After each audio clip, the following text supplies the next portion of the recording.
our special guest here tonight, and that is YouTube's #1 rabbi. Manis Friedman is the secret weapon of Chabad. He's the secret weapon of the Jewish people. He is an extraordinary speaker, orator, philosopher, and author as well. Now, Manis Friedman has been featured on all sorts of television media as well. He's been on here it is, New York Times, Rolling Stone, Insights, and interviewed on more than 50 talk shows, including CNN, PBS, and BBC. He's a world-renowned author, noted biblical scholar, counselor, lecturer, and philosopher, and captivates audiences around the world. Rabbi Manis Friedman wrote a couple books and already created a few movies that I'm aware of. One of them was, the book is Why Doesn't Anyone Blush Anymore? On love and intimacy in Jewish spirituality. Also, he created the movie called The Lost Key, which I believe is on Netflix. I can't remember.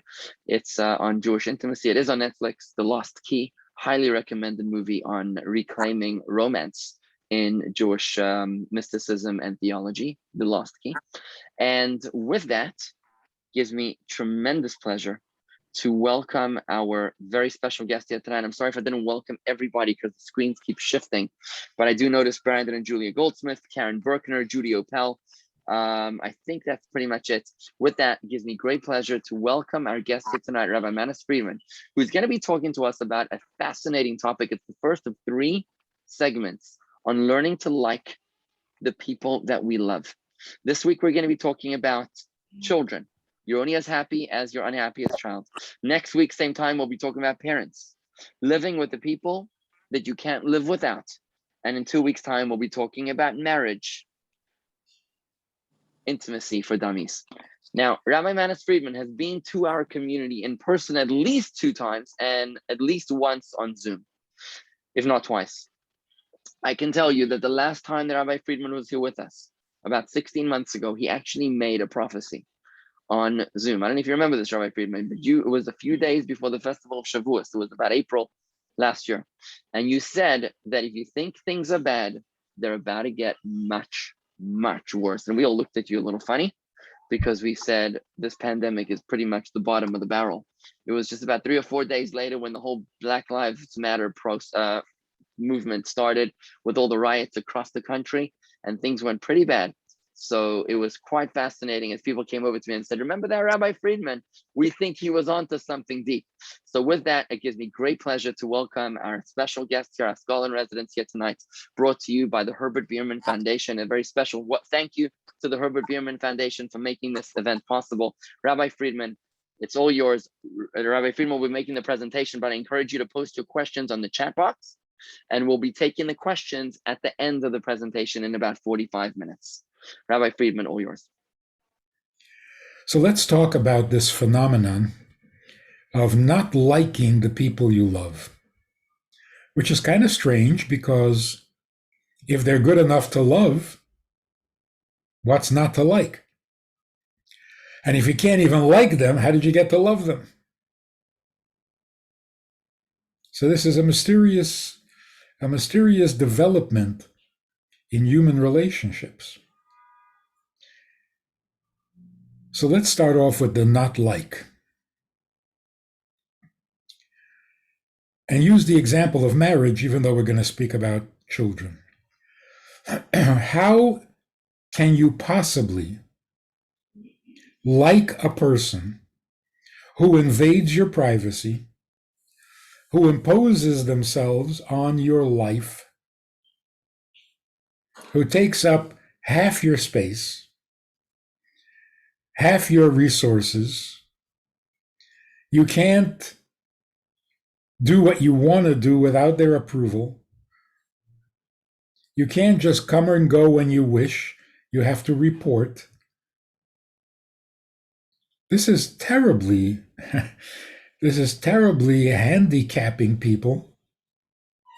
How would you like somebody like that? And who does this? Who infringes on your freedom and on your space? A spouse? more than anybody else.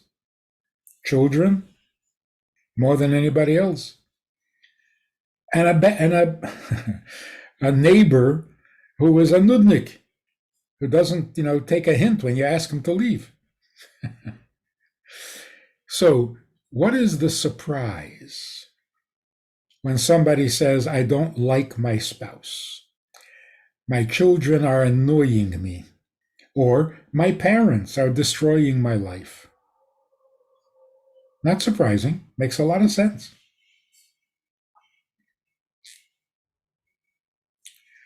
So the not like is perfectly logical. How do you like someone who interferes with every one of your freedoms and occupies half of your space?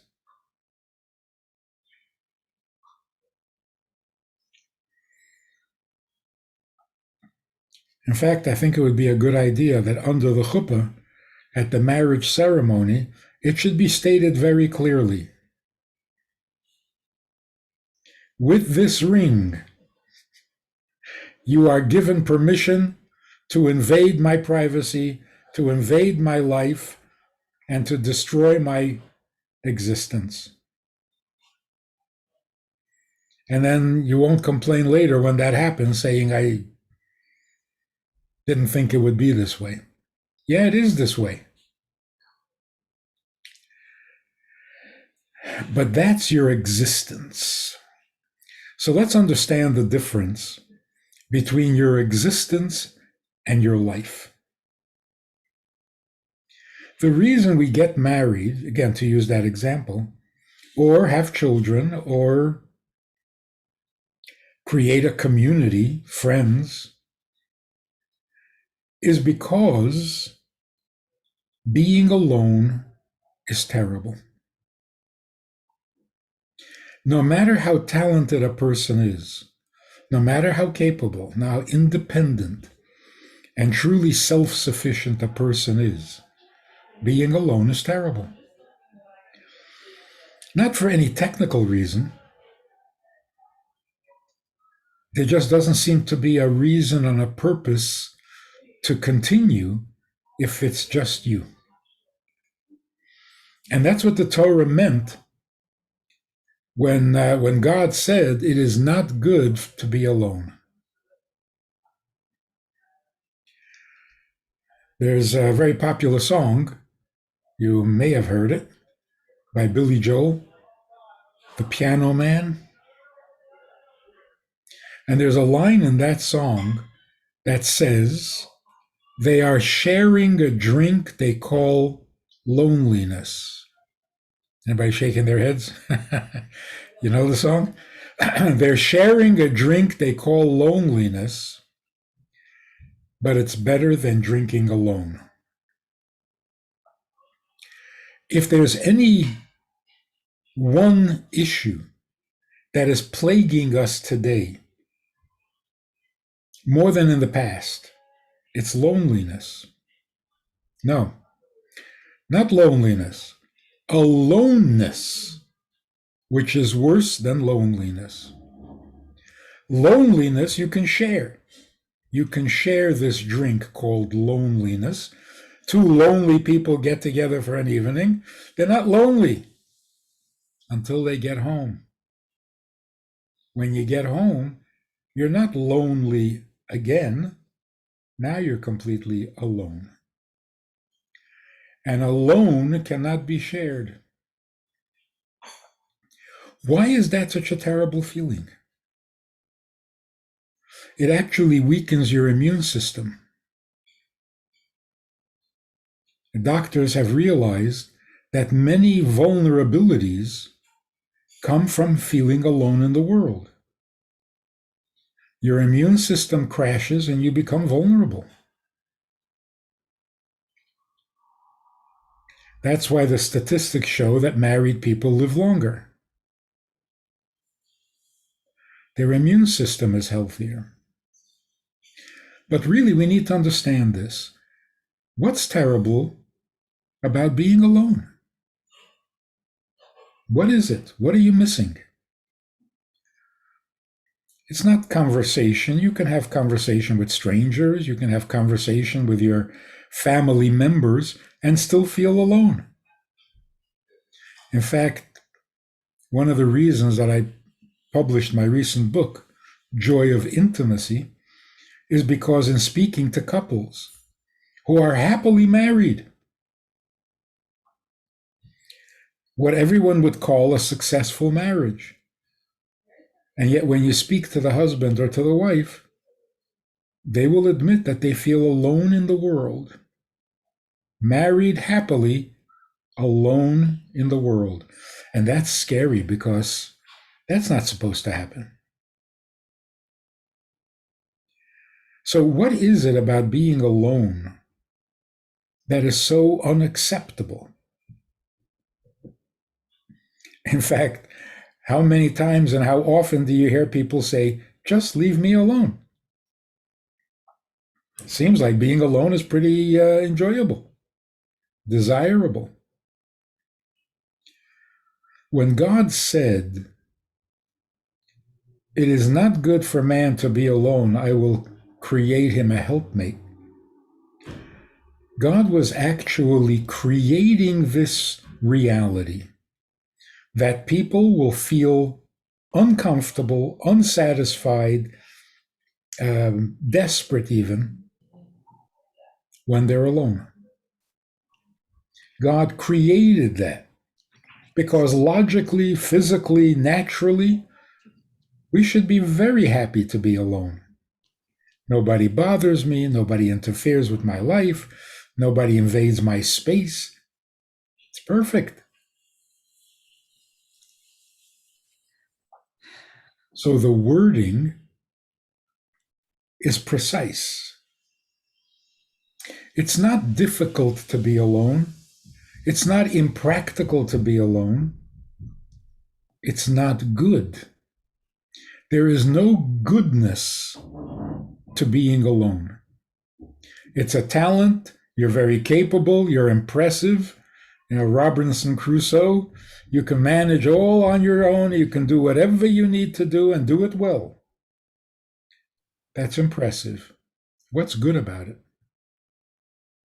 Where's the goodness in it? In fact, when God said it is not good to be alone, he was describing himself. The reason I'm creating the world, God said, is because although I am perfect, eternal, infinite, all-knowing and all-powerful, and all the rest of that, so I'm a pretty impressive being. But so what? What's good about it? Where's the goodness? Goodness begins when you introduce another person into your life. Now, introducing another person into your life comes in many shades and flavors. You have a neighbor, part of your life. You have friends, part of your life. You have business associates you share workspace with. In school, you share a classroom. People in your life. That's not what we're talking about. In your life means at the core of your life. That's intimacy. That's family. So here's what happens. In order to not be alone, you have to really connect, merge with another human being. You have to allow another human being into every part of your existence, into every part of your heart, your mind, and your soul. No space is reserved. You really become one. But in order to do that, you have to sacrifice something, and that's your existence. So to have a life, you need someone. To have an existence, you're better off alone. Because to exist means to take up space. Scientific definition. To be or not to be. What does that mean? What does it mean when we say this thing exists? It is. What does that mean? It means it occupies space. Like, how do you know you have a thought in your head? Because you can't think something else at the same time. How do you know you have an emotion in your heart? Because your heart is full. No room for another emotion. How do you know you have a book on the shelf? Because you can't put another book in that same spot. So to exist literally means to occupy space, whether it's emotional space, mental space, or space on a shelf. Fire occupies space. Air occupies space. Certainly water, stones, everything exists by occupying space. And so does the human being. I exist because I occupy space. Not only physical space, you can't sit in the chair. We came to the airport once, my wife and I, and we took a look at the boarding passes, and it turns out they gave us the same seat for the two of us. One seat for that. We both had the same seat. So I went over to the agent and I said, I have a little bit of a problem. Too much of a good thing. Closeness is a wonderful thing, but cannot share the same seat for 5 hours. So I take up space. I need my own chair at the table. But more than that, there's ego space. I need to feel in control of my life. I need to feel in control of my space. So every stranger threatens me. What are you doing here? Who are you? What do you want? If you don't agree with my opinion, my space is invaded, mental space. If you don't like me, you're invading my emotional space. Because I can't share. I can't share space. That's what it means to exist. So even Cain and Abel had the whole world to themselves and they couldn't share. This globe is not big enough for the two of us. That's how bad existence is. But there's more. In order to exist, I have to eat. I got to drink. I have to sleep. I need a roof over my head. I need protection. I need security. I need warmth when it's cold. I need heat when it's cooling when it's hot. I got all sorts of needs. Me too. And what happens when I satisfy all those needs? I can continue existing. I still don't have a life. Having shoes doesn't mean I have a life. Having what to eat means I will continue to exist, which means I will continue to take up space, and demand resources. So if I eat today, I can eat again tomorrow. And this just goes on and on. Okay. Life, on the other hand, everything has a life. Fire has a life. It gives warmth. It brings light. That's its life. Because life means the contribution your existence makes. So when God created the world, he gave things an existence that they didn't have. But then he also gave everything that exists a purpose, a function, a contribution. Light should exist because it gives warmth and light, fire. Water should exist because it makes things grow, keeps things cool. Stones should exist because it gives you stability. If you build a house of stone, it's a more stable house than a house of straw. So everything has a life, otherwise it would not exist. So here's what happens. I get married because together we have a life. I contribute to you, you contribute to me. It's a life. But in order to have that life, I have to sacrifice some of my space. And it's worth it. It's a good exchange. Whenever there's a conflict between my existence and my life, always compromise the existence. Take up a little less space. Give others some space in your life, and then you have a life. Like, for example, a teenager. Why is a teenager angry all the time? Because my mother ruined my whole life.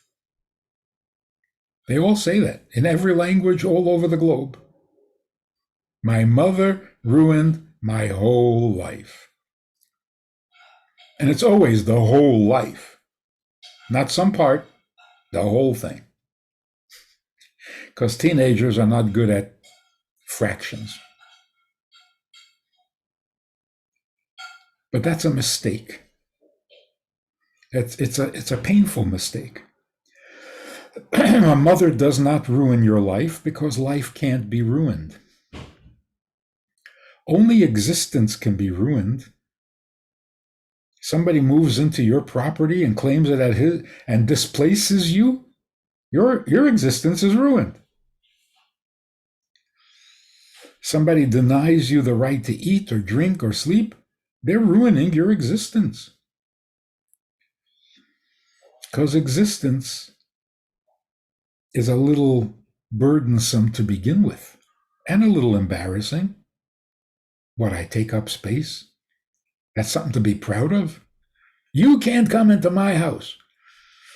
Nothing to be proud of. But life, you can't ruin life, like salt can't go bad. Life means the effect that you're having. No one can stop you from having an effect. So even people sitting in a dungeon, imprisoned for life, they have an effect on the world around them. That's their life. Their existence has been taken away.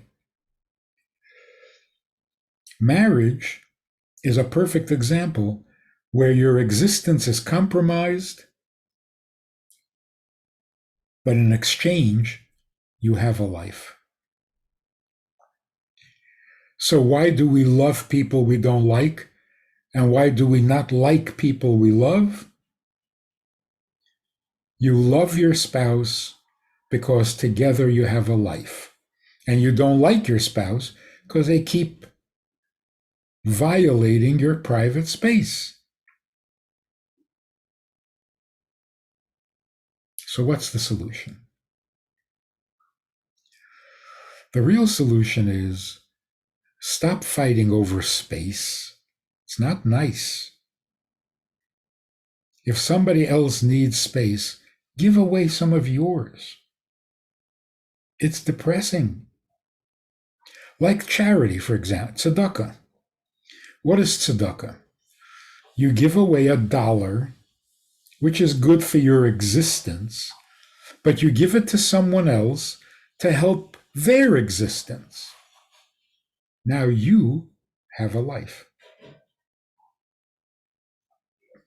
And that's true of every mitzvah.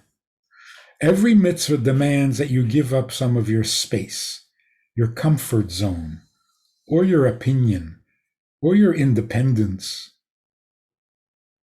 You're doing what God asks. You don't need it. It's an invasion in your privacy. That's why so many people say, I resent the fact that God interferes in my life and tells me what to do, how to live, how to behave. I don't like that. The truth is, God is asking you to serve his plan, his purpose. He's asking you to make a contribution, and that gives you a life. And yes, you have to give up some of your existence. Actually, God does the same thing.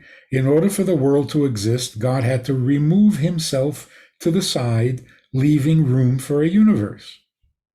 He shares his space.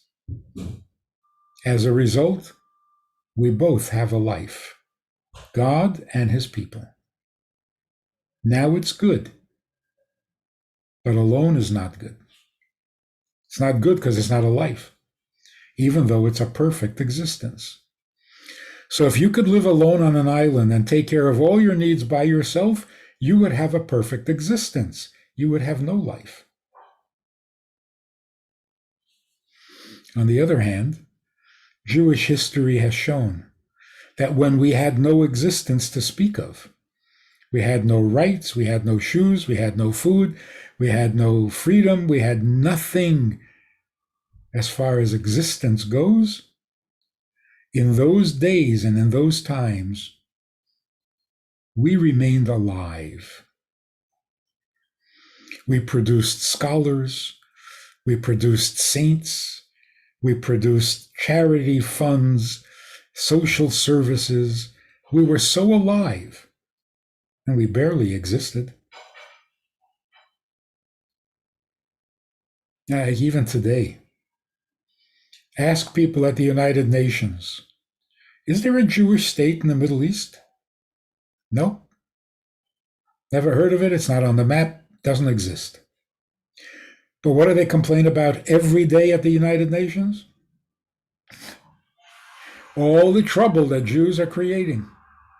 So for a people that don't exist, we're pretty alive. That is the secret. The real secret for everything. The choice is between existing and living, not between good and bad. What kind of silly choice is that?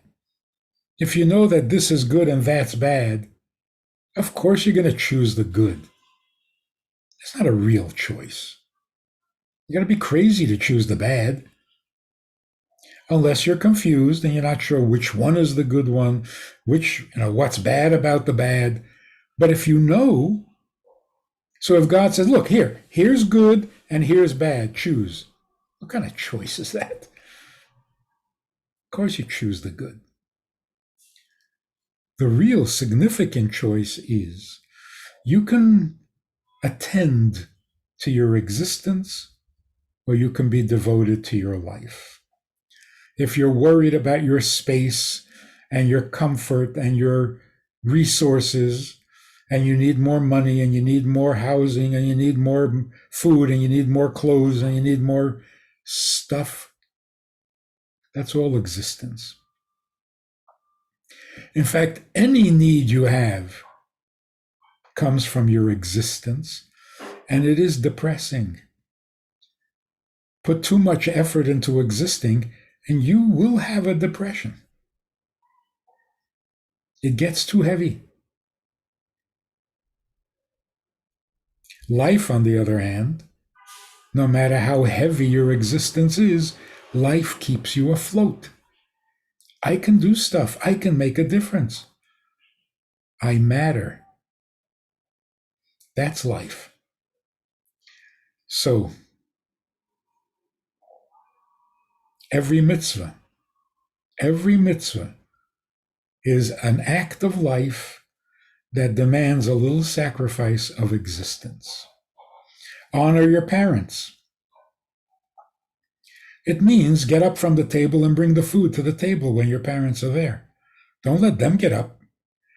Carry their bag if they have a bag. Help them on with their coat. What are you doing? You're making their existence a little easier. The result is you have more life. Honor the father and your mother, and you will live long in the land. So in exchange for giving up a little existence, you get to have a life. So what should you do if you don't like the person you love? Blame it on existence and give it up. Share the space. It's no great loss. In fact, it's part of the virtue. It's not only good to have a life, it's also good to transcend your existence. The demands for existence, we got to overcome that. We can't be victimized by it. And that's why we observe Shabbat. One day out of every week, God says, today, don't do anything to improve your existence.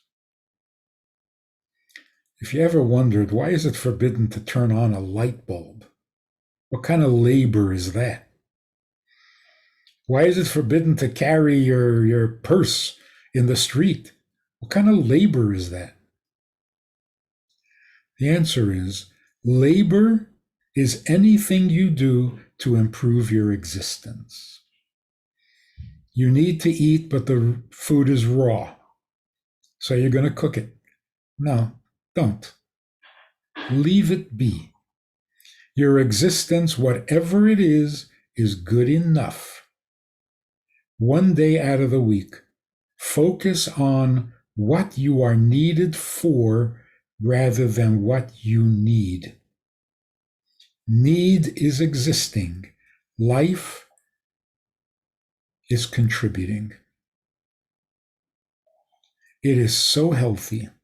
It is such a relief. It is so liberating to just let your existence be. Whatever you have to eat, good enough. You worry about it 6 days out of the week. Doesn't have to be 7. So God gives us one day in which to practice living without being bothered by our existing. It's a great gift. And it's the key to all relationships. So you have children. They are definitely an intrusion in your life, especially as you're getting older and you just want to be left alone more. And yet, they're there when they shouldn't be. They're not there when they should be. But you got to remain a parent, not an existing provider, a life provider. So we have to tolerate all the discomfort that children cause our existence and focus on how we can get more life out of this relationship. I'll give you a very painful example. I was asked to speak to this couple, young couple, who had suffered a terrible tragedy. Their 6-year-old daughter, this gorgeous little kid, suffered an aneurysm. Very sudden, very unexpected, and died. In her house, the parents were not home. The parents were so devastated that although they had been very active in the Jewish community, in their synagogue, they observed Shabbat, the father put on tefillin, they were kind of a traditional family. But now that this happened, they don't want to go to the synagogue. They don't want to be part of the community. They don't observe Shabbat. He doesn't put on his tefillin. He's angry at God. He's angry at the community. And he doesn't want to hear from rabbis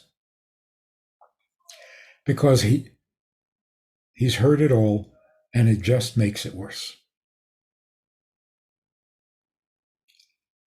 There is no cure. There is no relief.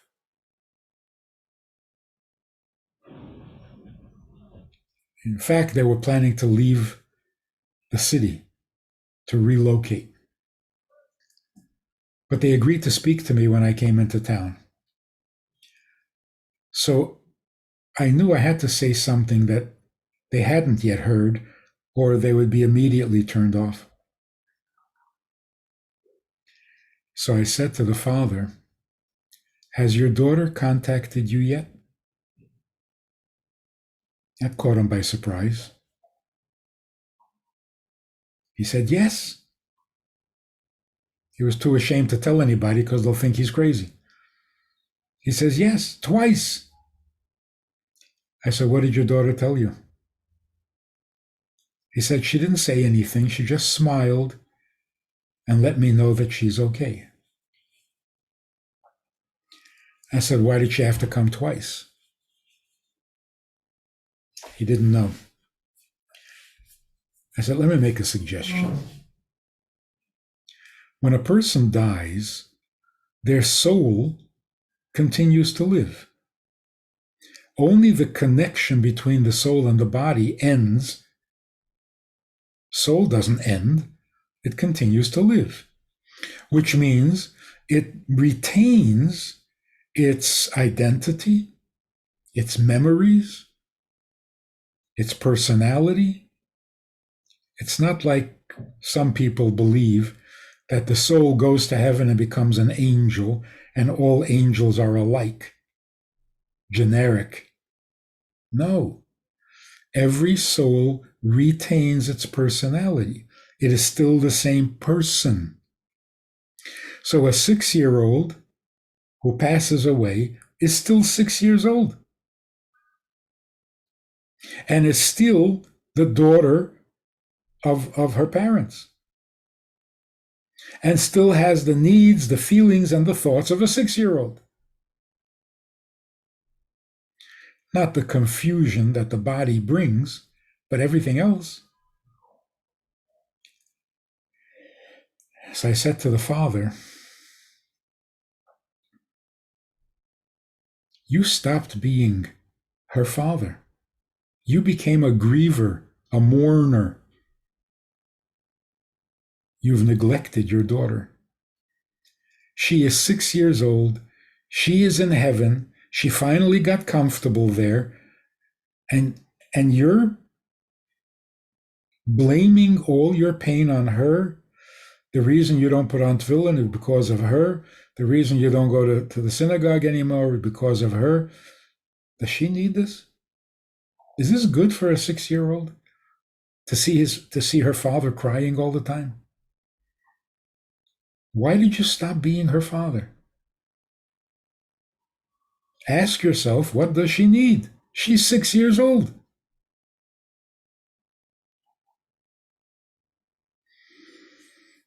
It was amazing.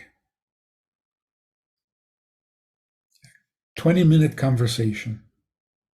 And the father said, "Should I put on my tefillin now or wait till I get home?" We don't realize how powerful a relationship is. And we sometimes step out of the role and become something else, like parents who become policemen to their children, or preachers, anything other than parent. We shouldn't do that. Remain the parent. And what does that mean? Well, number one, it means take great pleasure in your children.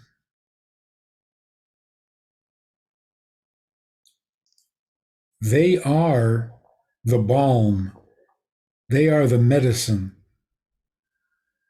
that takes away all life's pains, all the struggles, all the difficulties, all becomes worthwhile because of the children. Now, of course, they should appreciate it more than they do, but it's the way of the world. One parent can take care of 10 children, and 10 children don't know what to do with one mother. It's the way it is. And it's okay. So the first thing is, your children have to know not that you want them to do certain things, certain ways, or that you're disappointed, or that you're outraged, or that you're offended. That's not part of being a mother or a father. Children at all ages need to know that you're proud of them, that they made your life more meaningful, more alive. They are not part of your existence. They're your life. If you can convey that message, everything changes. Because bottom line, we need to be needed far more than we need to be loved. So don't tell your children how much you love them, or not every day. They know you love them. They're not sure you need them. And not in a needy fashion, you know what I mean? It's not like, I need you to come over and help me with, no. I need you to be mine. I need you to be in my life, not to be in my service. We need to be needed. We're created because we're needed by the Creator. And that becomes part of our personality. It's not good to be alone. And the solution? The people closest to you, the people in your life, in the core of your life.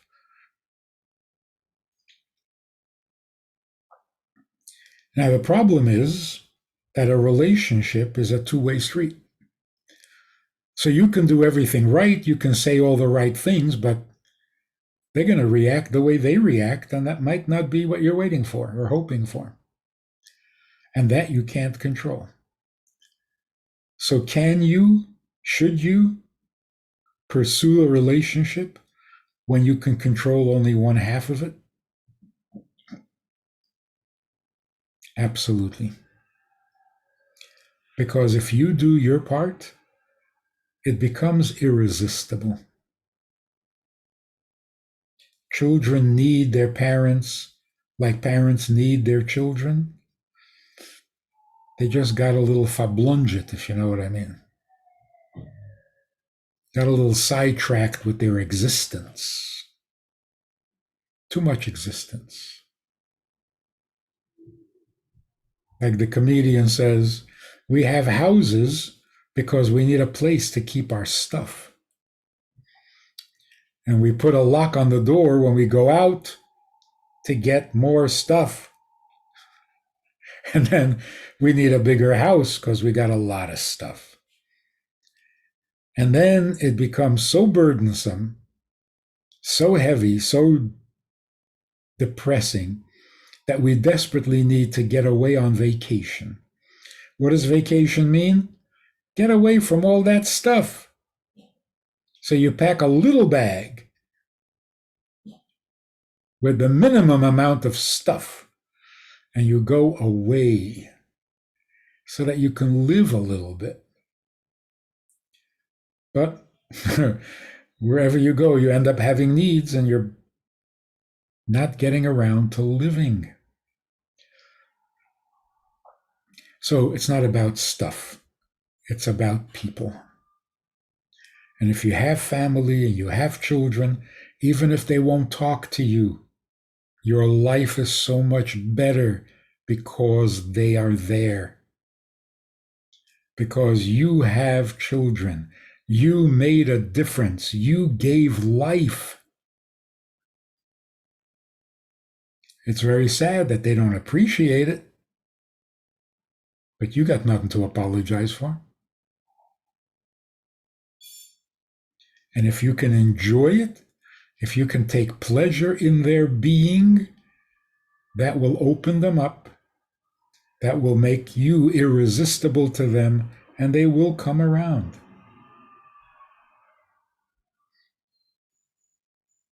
Try it. What could you lose? Just a little existence. You're better off without it. Does this make any sense? Is this sounds useful? So I'd like to say that it sounds it's beautiful in the profundity and in your style, Rabbi Friedman. What you're doing is that you're taking something so profound and making it sound so simple. I think that part is stunning. It's like JFK said, ask not what America can do for you, existence, but what you can do for America, purpose, life, right? I think it's a beautiful concept. What was that? How come you remember that? That was a phenomenal speech. There have been many presidents since. Do you remember any other president's statements? A few. But the reason I remember it is because it's so inspirational. The reason it's so inspirational is because it speaks to the essence of our soul. Because we'd rather be needed. Because it's so true. Every president promises to give you everything you need. And of course, you don't believe it. And it's not inspiring. It's not. I don't want to be more needy. It's counterintuitive to be inspired by JFK when he says, don't ask what we can do for you, ask what you can do for us. Why is that inspiring? Yet it is, because it speaks to the essence of our soul. And when we apply that idea to our relationships with our children, with our loved ones, I think it just sets off a light bulb in our minds. I would love to hear from anybody else. I just wanted to share my own reflections about. You know what he did after that? JFK? He created a Peace Corps. A Peace Corps meant young people giving up all the comforts of home, going to a third world country and helping the people there. He followed through on this. He gave young people an opportunity to be needed. Unfortunately, it didn't work out that well. But then the Rebbe did that for us, and it worked out very well. And we're still doing it.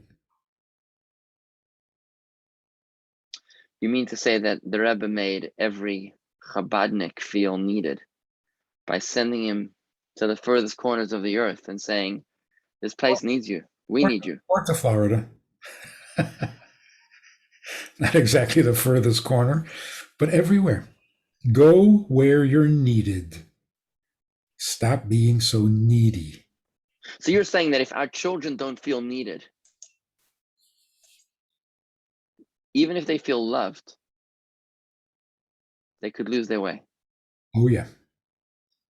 That's everyday. That's an everyday experience in America. Every kid is told how much he's loved. They resent it because they don't see a purpose. Nobody needs them. Everybody pampers them. Everybody's giving them what they think they need. Nobody needs them. And that's painful to a human being. A gerbil can be loved and not needed. Not a human being. Okay, so fascinating stuff. We've got some questions coming in, Rabbi Friedman, and I'd like to welcome everybody to post your question on the chat box at the bottom of the screen. We'd love to share them with the Rabbi. Well, first of all, it's a comment by Dr. Michael Horowitz, who seems to be quoting Viktor Frankl, who says, when you have a why, the how shows up, right? Okay, comment coming in from Julia Goldsmith, originally from London, now in Palm Beach Gardens. How can you be so sure the soul is looking down on earth? We have no evidence that the soul retains memory. And if it does, and they see what happens on earth, that may be very distressing. Example, wife remarries. son suffers this depression, etc.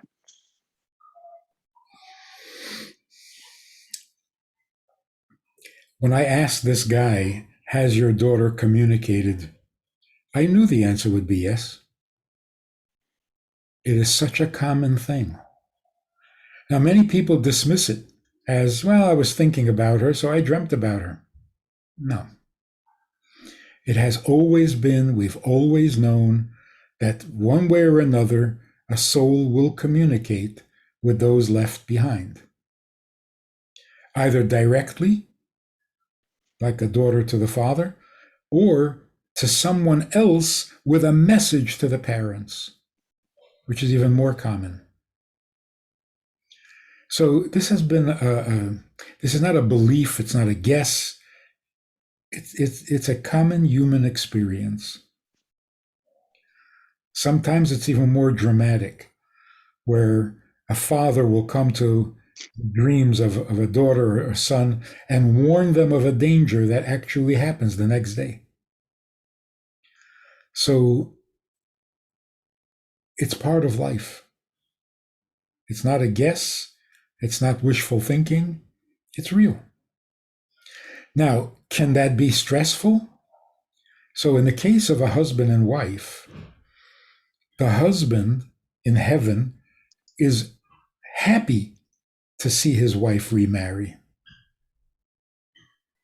In fact, the husband can't really rest until the wife has settled into a new life because he feels a little responsible.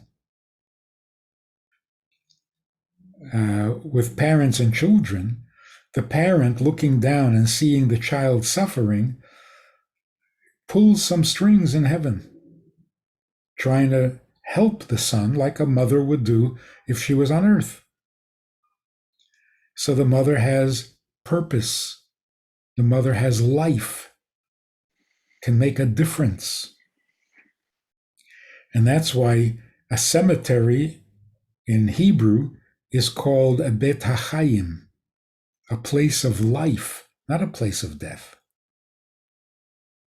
Because the souls in heaven have a life. They don't take up space.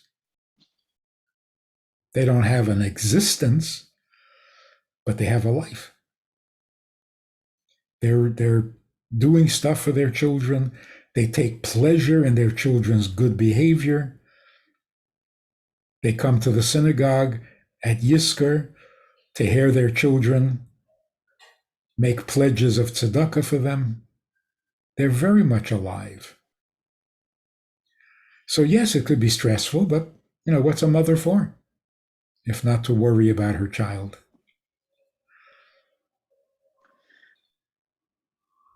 Rabbi Friedman, I'd like to apply this on a very practical level. This whole concept, which again I thought was beautiful, to the harsh reality of grown children who are struggling with substance abuse, who are struggling with addictions and unhealthy attachments. Children that seem to have fallen so far away from the tree that the parent is left scratching their heads trying to figure out, where did I go wrong? They're no longer able to even communicate effectively with the child, if at all. Where did I go wrong is not the question, it's the answer. If you're worried about where you went wrong, that's where you went wrong.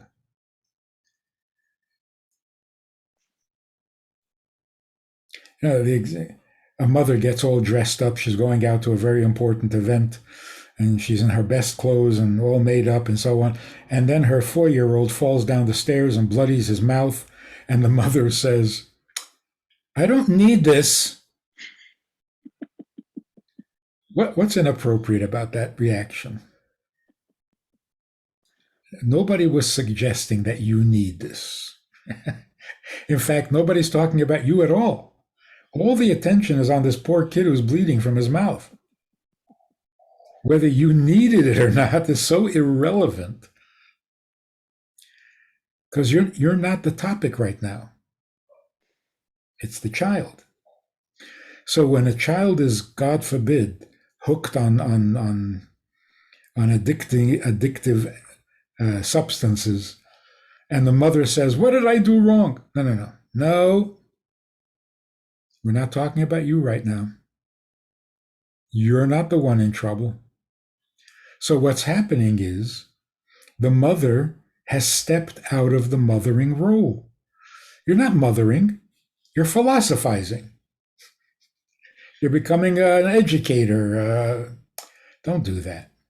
Your child really needs a mother right now.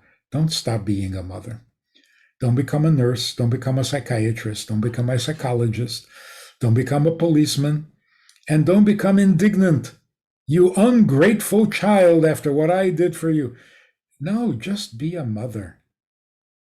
Just be a father. So what happens very often, kid gets into real serious trouble, in and out of hospitals, in and out of treatment centers, in and out of jail. And the parents get into a big argument about who's right.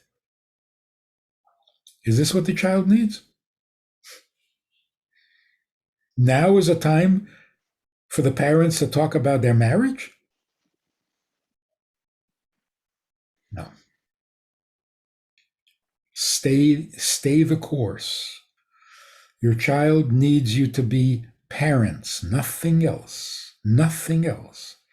Now, of course, parents will find a cure, will look for a cure, will try to find the treatment and the doctor but as parents, don't become professionals. In some cases, don't even listen to the professionals. You know your child. Trust your instincts, particularly your maternal instincts, because that's what the kid needs. You know, you've heard of Herman Wouk, the writer?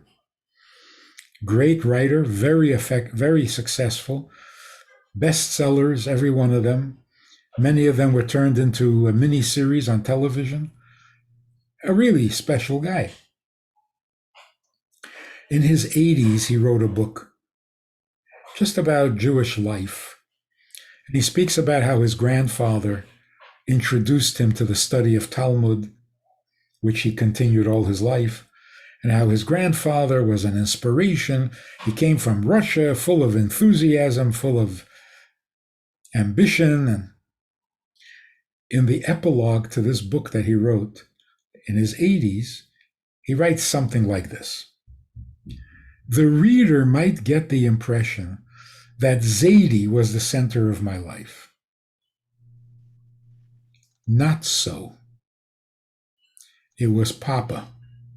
It was always Papa. All I ever wanted in my life was to be like Papa.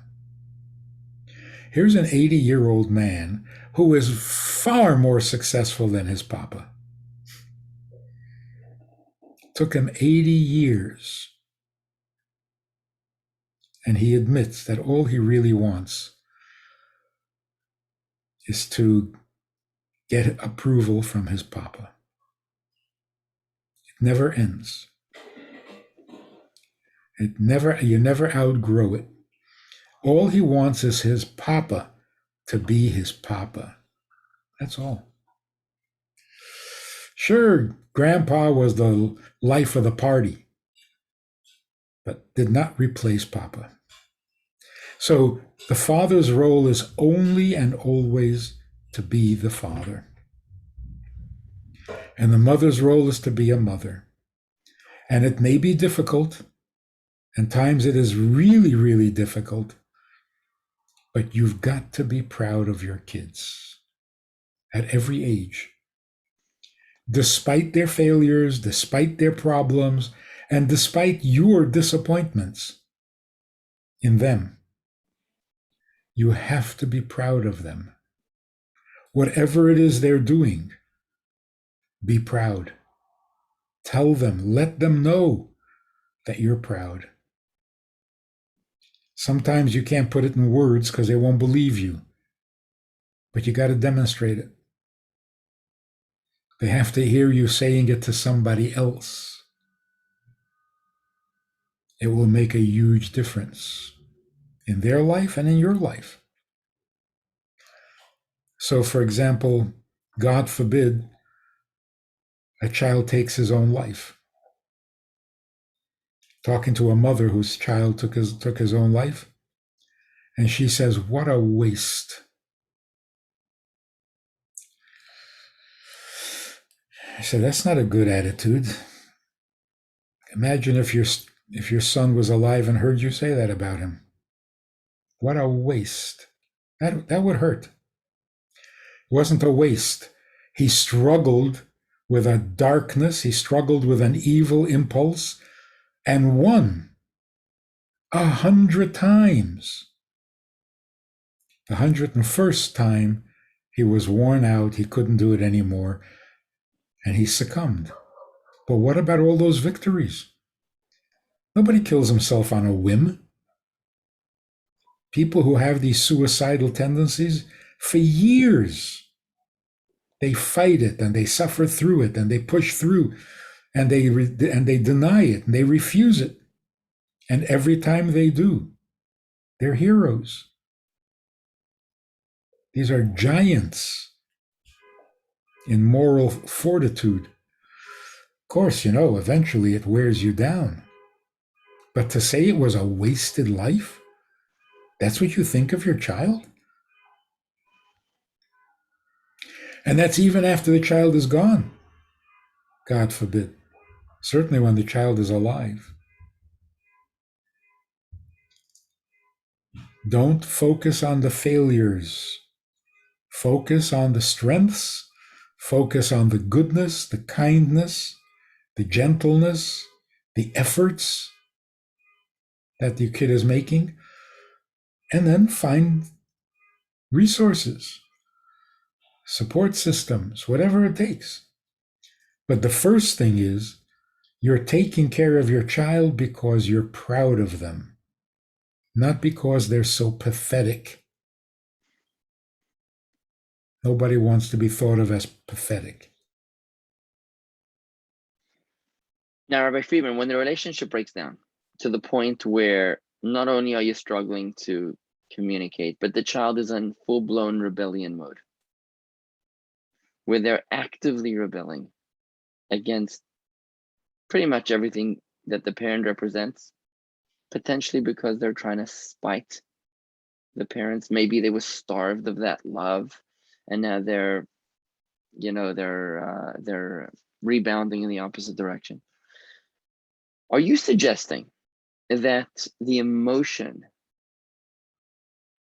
of unconditional love, the emotion of how much I need you and how much I love you, which is just channeled from parent to child, even if not verbally communicated, will reach the child? Yeah, and but can you elaborate on that? don't confuse love with need. Children who weren't loved do not rebel because they want love. They know they're not going to get it by rebelling. So what are they trying to do? You have to go with the assumption that whatever a person does is an attempt at improving. It's a survival. It's a survival technique. They're trying to survive. They're trying to get things right. They're not trying to destroy. Even suicidal people are not trying to destroy themselves. They're trying to make themselves better desperately, right? So if a child is rebelling, doesn't want to hear from you, doesn't want your advice, it's not because you don't love them. Because if what they wanted was your love, they would act differently. They know how to get love. Everybody knows. They don't want love. They didn't feel needed. They feel like they're not necessary in your life, so they're going to go off and find where they are necessary. So you don't need me? Well, I'll find it on my own, elsewhere. Assume, and it's a safe assumption, your children, whatever they're doing, are mistakenly doing what they think will make their life better.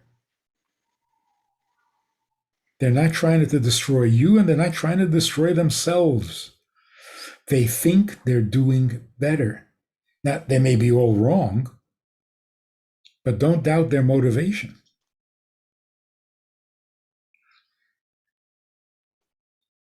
In some way, you should be able to agree with them. In some way, they're trying to make their life better. Well, why aren't you applauding them for that? You may disagree. What you're doing is not going to make your life better. But why can't you applaud the fact that they're trying so hard to make a better life? So instead of being angry at them and resentful, you should be a little more compassionate. It's like a person sinking in the quicksand, and all they're doing is kicking and getting themselves in deeper and deeper. So you get angry at them, or you have compassion. Yeah, what they're doing is not helping. But what are they trying to do? They're trying to get the life together. They're trying to create a life.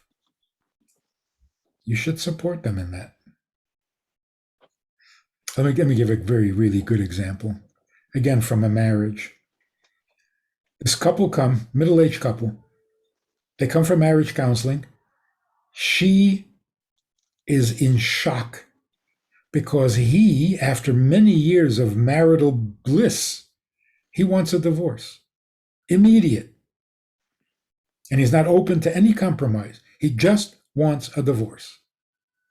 What happened? He struggled making a living for most of his life. And he finally put together $30,000, which he then invested. And he blew it. He lost the $30,000.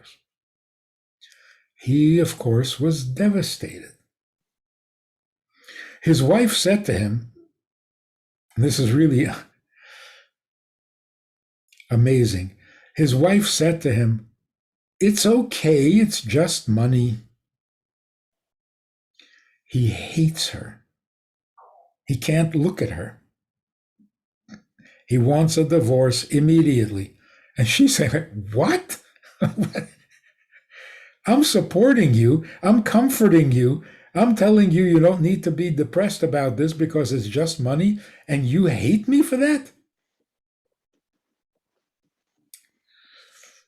You see what happened here. She didn't empathize. She didn't share his pain. It was too glib. What she said was right, and she meant well. She says, just money. And to him, it sounded like, yeah, you're all upset, and you're all, but that's ridiculous. You don't need to be upset. This is support? This is what you call sympathy? You stand there like a stranger, dismissing my pain as if it weren't valid? See, if she had first shared his pain and then said, "You know what? We'll overcome this because it's just money," then she would be his hero. She didn't do that. In other words, instead of being his wife, she became his preacher. Just when he needed his wife the most. So we can't switch hats. We got to stay loyal to who we are in every relationship. Don't become something other than a mother when your children need a mother more than anything else. Will that help? It's the only thing that helps. Everyone needs a mother. Let somebody else be the preacher. You be the mother. So, two things. First of all, find something to admire in your child, no matter how bad the kid messed up, or no matter how nasty the child is acting towards you. They're just trying to get their life together. Mistakenly, childishly, foolishly, but that's what they're trying to do. Isn't that what you want them to do? So give them your approval, give them your admiration, and they will blossom. They'll struggle, they'll find their way, and they'll land on their feet, and you will have nachas from them. But if you start pushing and you start preaching and you start condemning and you start criticizing, even if it's only in your mind, not helpful. Not helpful.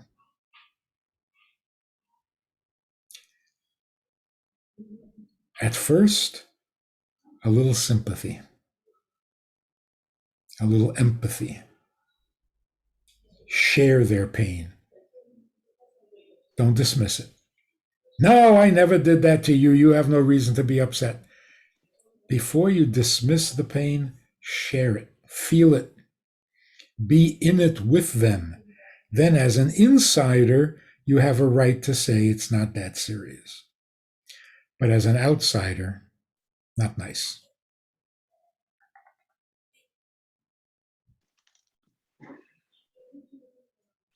Rabbi Friedman, that was a sensational presentation. I'd like to thank you for being here with us this evening. I didn't cut you off, right? No, but we're ending on a very heavy note. That's what I was about to ask you, if you had a closing comment before we wrapped it up. Yeah. Yes, the lighter side of all of this is that every child has three partners in their birth: the mother, the father, and God. There are things that a father can do, there are things that a mother can do, and there are things that only God can do. If you find that your hands are tied and there's nothing more you can do for your child, well, then let the third partner take over. He's as committed as you, maybe more. So don't give up on your kid when you can't help. Help will come from heaven, always. So never give up. You're not alone in this battle. God cares very much about Jewish children. He cares very much about every individual. And your child is not abandoned even when you can't reach him. Let the third partner do his part. You want to give him credit, he also has to take some responsibility. And he does. He does. So don't feel defeated. Humbled, maybe. You know, we think we can do everything for our children and we can be their mother, father, and God. But no, we can't. So just do your part, a third of the responsibility, and leave God's part to him. So like a doctor, you know, the doctor who says, I'm sorry, but you have only a month left to live. No, you're a doctor, not a prophet. So what should a doctor say? A doctor should say, there is nothing more medicine has to offer. Now you're in God's hands, which is very good. Not depressing, not morbid. You're in God's hands means you have a good chance. We can't do anything. Doesn't mean no one can do anything. The same with parents.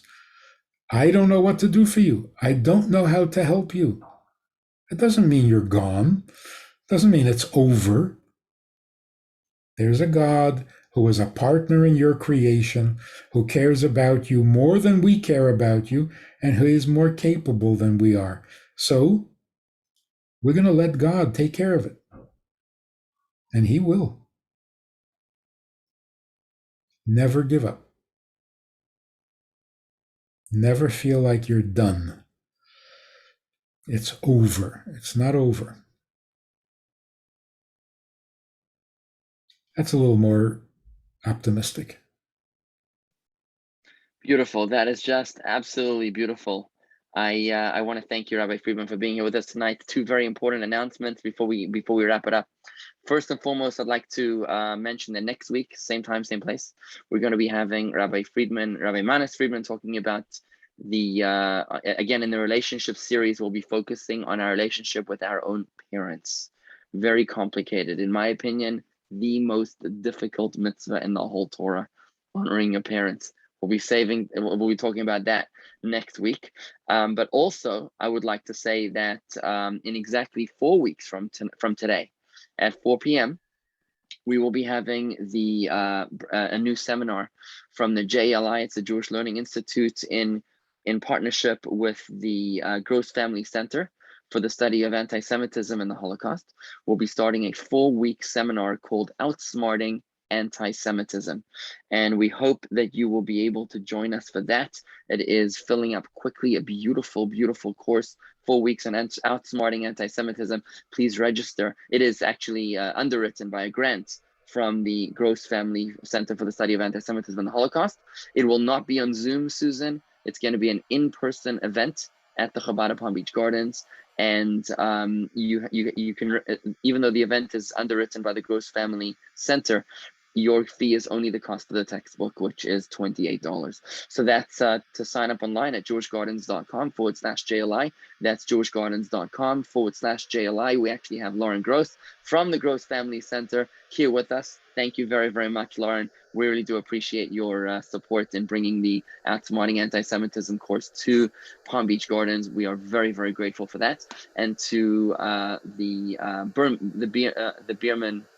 Herbert Bierman Foundation for arranging the Skull residence here with Rabbi Manis Friedman. We thank you very, very much, Rabbi Friedman, and look forward very much to studying with you again next week. So much to digest. Such a brilliant and profound idea that you shared with us here tonight, expressed in such simplistic, down-to-earth, relatable terms. Was really beautiful, and I want to thank you. If you could please join me in giving Rabbi Manis a round of applause. Thank you very, very much. Thank you very much. I need to hear myself say these things. 14 kids, if I'm not mistaken, right? Huh? You have 14 kids. We have, yes. I just had my 10th 2 days ago, so I'm right behind you. Great. We're working on it, and my beard's not as wide as yours, so I'm planning time to catch up. May the tribe thrive.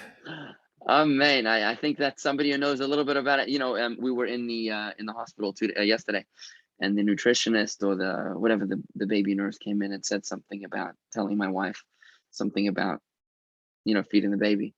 So she said to my wife something about, and I have 20 years experience in this. So my wife looks at her and she says, well, I've got 15. So I think parenting advice coming from a person who's the father of 14 kids is certainly coming. Words of experience come from words of the wise.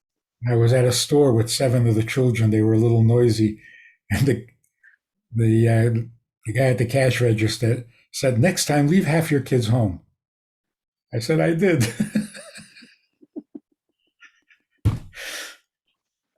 Fantastic. Beautiful, beautiful. Rabbi Friedman, thank you so very, very much. We really appreciate your time here tonight. Thank you, everybody, for joining us for this beautiful crowd. And thank you. Shalom, everybody. You can, if you want to unmute yourself and say goodbye, it's really a pleasure to join with everybody. Thank you, Alyssa and Stephanie, Matthew, Susan, Lauren, Bridget, Jay and Marlene, Susan and Roz, Arnie and Barbara, Lisa, Dean and Dan, Ashley, Dr. Michael, So wonderful to be here with everybody together. Bob Wertheimer is with us, Sandy and Alan Heddleston, Adrian Henigman, Barb and Dave, Brandon, Julia. Just so beautiful to be here with everybody and to be able to take the power of Zoom to bring us all together. This year, we're going to be trying to do a bit of both, right? Bringing people together in person and in the anti-Semitism program is being as well as on Zoom. So thank you very much, everybody. Toda Rabba. And don't forget the bris, God willing, on Sunday. Sunday looks like we're going to do it Sunday at noon, God willing. Stay tuned. We'll be sending out a notification in the email in just a day or two about that. So we don't invite to a bris, but we notify. And we just like to let you know about the bris, God willing. Elijah the prophet coming to Palm Beach Gardens for a special covenant celebration of the newest member of the tribe. Mazel tov. Mazel tov. Mazel tov. Thank you. Thank you so very much. Laila tov, everybody. Shalom, and thank you for joining us. If you have any questions, please feel free to send me an email to rabbi@jewishgardens.com. Always there for you. That's rabbi@jewishgardens.com. We'd love to take your questions, comments, critique, thoughts, and reflections, hopefully constructive criticism, and we'll take it from there. Thank you very much, everybody. Shalom. Have a wonderful evening.